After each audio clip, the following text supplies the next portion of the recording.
Schizophrenia by Ravonda Lewis.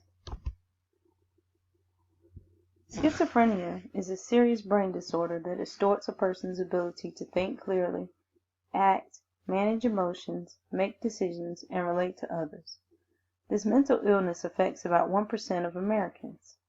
This disorder is not gender-specific, and women, men, and children can all be affected. Most of the time, there is not a diagnosis of schizophrenia after the age of 45. But one difference in social location is evident by blacks in the U.S. being 200% more likely to develop schizophrenia than whites.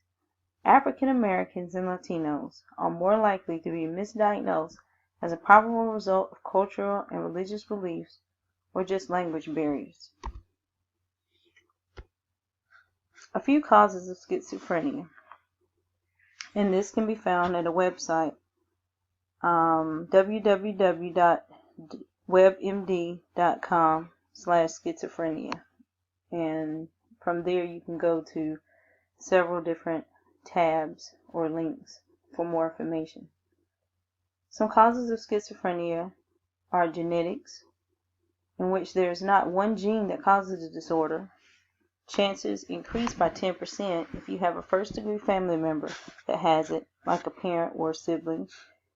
Environmental exposures, viruses, malnutrition, those types of exposure can cause it. Brain chemistry, where neurotransmitters may contribute to schizophrenia. And also substance abuse, where people that take mind-altering drugs during teen and young adult years, this can increase the risk of psychotic incidents. The next few slides are going to get information about gender and schizophrenia from a male-female perspective. Women versus men. The article of reference for this can be found at the UNCG Library, and it's entitled Sex Differences in Schizophrenia by Catherine Abel, Richard Drake, and Jill M. Goldstein. Many psychiatrists believe women first experience the onset of this mental illness later, and they have a better course of the illness than men.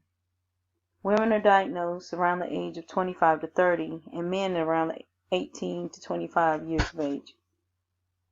A study was presented that showed that women were more likely to have depressive symptoms and less likely to show negative symptoms. The prominence of affective symptoms in mentally ill women may show a likelihood that women are more likely than men overall to express these affective symptoms, and therefore the differences in expressing symptoms may be gender-related. Women with older onset than some men with older onset may have more paranoid symptoms. So older onset and affective symptoms predict a better course for females in most studies as compared to men with a young onset. Negative and disorganized symptoms.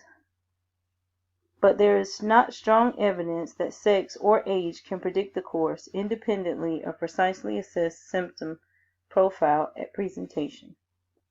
Symptoms. Some people exhibit negative symptoms and or positive symptoms. This slide shows some examples of negative and positive symptoms. Low sex drive, lack of motivation, slow movement, those are examples of negative symptoms.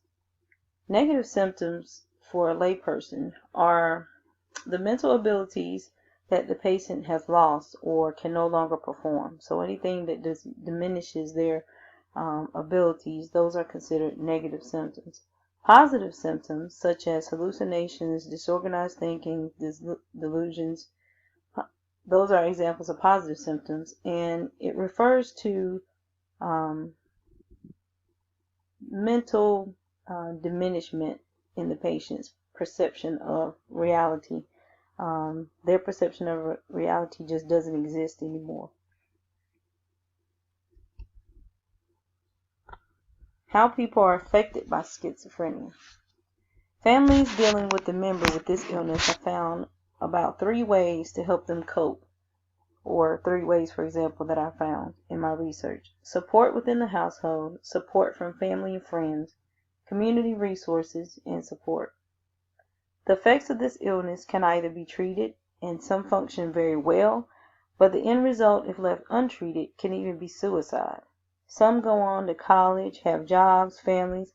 Some just end up homeless, criminals, alone, or even dead. Intervention.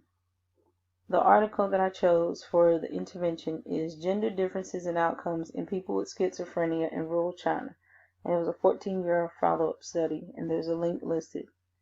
The intervention discussed was family support and antipsychotic drug treatment for both men and women. This article discussed how men and women respond to long-term treatment when they have or do not have family support. It accounts for intersectionality because it speaks to the matter of both males and females, along with mentioning socioeconomic status and its influence on the long-term results. The article/intervention connects to my presentation because it represents information on how gender can influence schizophrenia. Perhaps this intervention could connect to issues of schizophrenia in the U.S. by including family support as a part of treatment design. I selected the content for the class review because it discussed long-term results of treatment with gender in mind. The article discussed how gender has an impact on the severity of schizophrenia. Gender is positioned in the health issue because there has been information presented to suggest that there's a better outcome for the course of this mental illness for women than for men. Also, the intervention of family support was shown in the study to help impact the long-term results of women and men. There was more family support for women, and this helped women have a better health outcome than men, as a lot of men are divorced or alone. These are my citations for my presentation. All the articles and the slides, information presented in the slides are listed here.